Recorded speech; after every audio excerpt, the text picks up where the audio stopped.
तो ये दोस्तों कैसे हैं आप सब। आपका स्वागत है आपके अपने यूट्यूब चैनल जिसका नाम है LK टीची। ठीक है, स्क्रीन पे आप देख रहे होंगे कुछ यहाँ पे कैलकुलेशन करा गया है ना, और फिर नीचे 75 लिखा हुआ है। देखो इस वीडियो में मैं सिर्फ सच बोलूँगा, ठीक है, चाहे अच्छा लगे चाहे बुरा लगे, बट सच जो होता है वो सच ही होता है। और सच ये है कि अगर आप SSC सीजल 2024 के टीवर 1 में 150 मार्क्स अगर आप नहीं ला पाए तो आप ये मान के चलो आपको जॉब नहीं मिलेगी, क्योंकि आप मेंस नहीं निकाल पाओगे। ठीक है, मैं ये खासकर उन लोगों के लिए बोल रहा हूँ जो कि UR OBC और EWS कैटेगरी को बिलोंग करते हो। ठीक है, सेम मैं SC ST वालों से ये बोलूँगा, अगर आप 140 है ना और 130 फॉर ST और SC के लिए 140, अगर आप इतने मार्क्स टीयर 1 में नहीं ला पाए तो ये मान के चलो आपका टीयर 1 तो भले ही निकल जाएगा 130-35 पर, है ना, पर आप मेंस का पेपर नहीं निकाल पाओगे।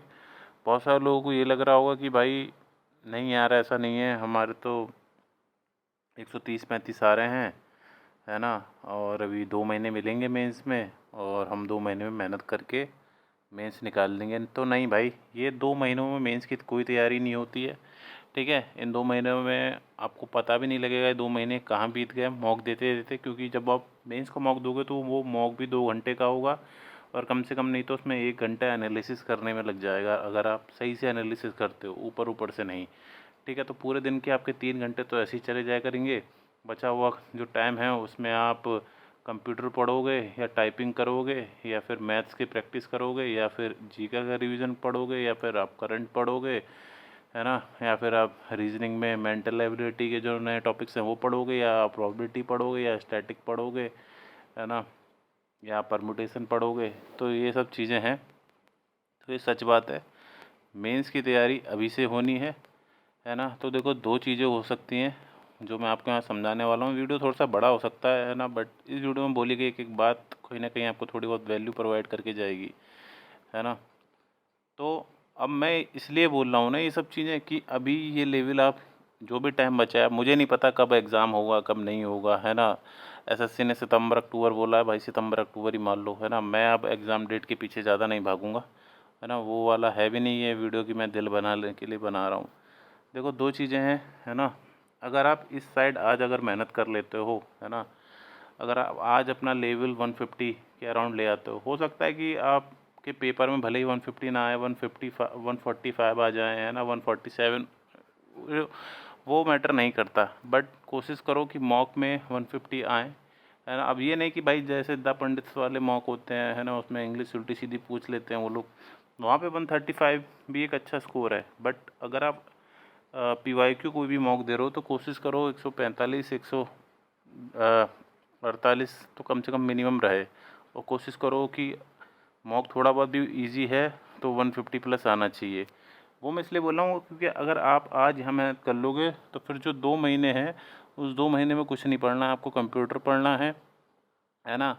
और अगर आपने मैथ्स में 3 टॉपिक नहीं पढ़े हैं, जैसे कि स्टैट हो गया, प्रोबेबिलिटी हो गया और परम्यूटेशन हो गया, तो ये 3 टॉपिक आप मैथ में पढ़ेंगे। फिर रीजनिंग में आप स्टेटमेंट एंड कंक्लूजन वाले कुछ चैप्टर हैं वो पढ़ेंगे आप, है ना, और साथ में फिर आप टाइपिंग भी करेंगे, है ना। तो अब आपके पास इतना बर्डन नहीं होगा। बट अगर आपने यहाँ चीज़ें छोड़ दी, यहाँ 130-35 पे ही छोड़ दिया कि अरे यार चलो सही तो है 130-35 आ रहे हैं, निकल जाएगा भाई आपका टीयर 1 में, मना नहीं कर रहा, बट आप मेरे से शर्त लगा लो आपका टीयर 2 नहीं निकलेगा, है ना। वो तुक्के वाली बात हो सकती है कि भाई आपका उस दिन लक अच्छा हो या कुछ भी अच्छा हो, आपकी इंग्लिश में या फिर जीके में लगाए हुए तुक्के में मेंस में सही हो जाए।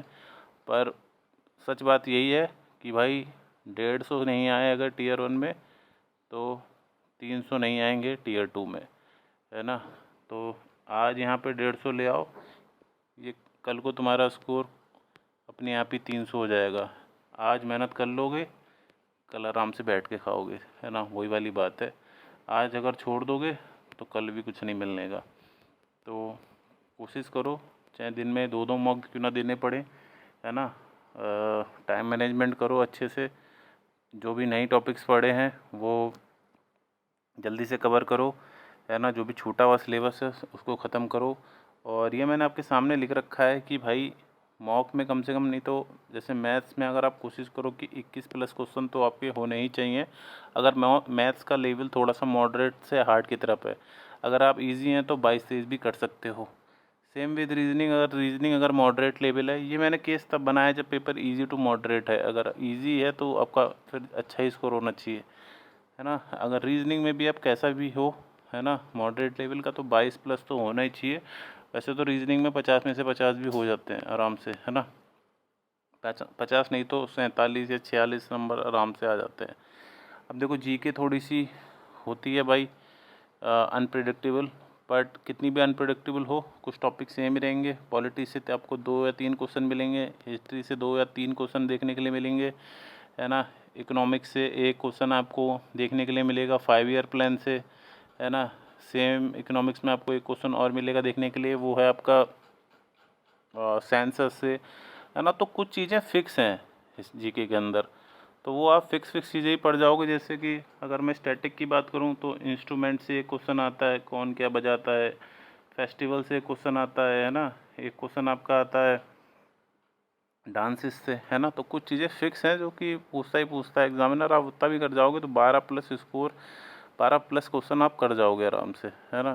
फिर वो उस दिन आपका लक कैसा है भाई, कैसी आ गई, वो उसका टेंशन नहीं है। उस दिन आपको नॉर्मलाइजेशन से चीज़ें हो जाएंगी। मान के चलो कि आपने यहाँ पे तैयारी करी थी 150 प्लस की और वहाँ 140 ही कर पाए, है ना। तो कोई दिक्कत नहीं है भाई। अगर वहाँ पेपर हार्ड होगा जिसमें आप 140 ही कर पाए तो 10 नंबर आपका नॉर्मलाइजेशन हो जाएगा, 150 आप फिर भी पहुँच जाओगे। 150 कहने का मतलब कोई पत्थर की लकीर नहीं है। 150 कहने का मतलब है कि एक लेवल होना चाहिए आपका 150 वाला, कि आपको 75% से ज़्यादा पेपर आता था। बस यही कहना है, क्योंकि जो लास्ट ईयर कट ऑफ गई है वो मेंस की 76 पॉइंट समथिंग कट ऑफ गई है। अगर आपका 75% से 80% के बीच का लेवल नहीं होगा एग्ज़ाम में तो आप मेंस नहीं क्लियर कर पाओगे, है ना। टीयर 1 करके कोई फ़ायदा नहीं है भाई, लोगों में गाने के अलावा कि हाँ मैंने टीयर 1 निकाला था फलाना सीजल में, है ना। अब बात करते हैं इंग्लिश में, तो इंग्लिश में भी भाई 20 प्लस क्वेश्चन करने का लेवल होना चाहिए। मैं मानता हूँ कि 1 से 2 क्वेश्चन आपको क्लोज टेस्ट में हार्ड देखने के लिए मिल सकते हैं। उस पर भी आप अगर गैस बार करोगे, एलिमिनेट करने की कोशिश करोगे तो हो जाएंगे। और 1 से 2 क्वेश्चन आपको वोकैब में दिक्कत दे सकते हैं, बाकी एज सच इंग्लिश में कोई इशू नहीं होता है ना। तो यहाँ भी आप 20 प्लस कर सकते हो आराम से। अगर टोटल करोगे तो ये करीब 75 का मिलेगा आपको।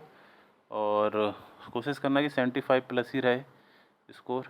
और एक्यूरेसी भी आपकी बहुत ज़्यादा मैटर करेगी एग्ज़ाम में, है ना। आई होप ये सब चीज़ें समझ में आई होंगी। ये थोड़ी सी मैं इसलिए वो बातें शेयर कर रहा हूँ क्योंकि अब एग्ज़ाम थोड़ा सा नज़दीक आ चुका है।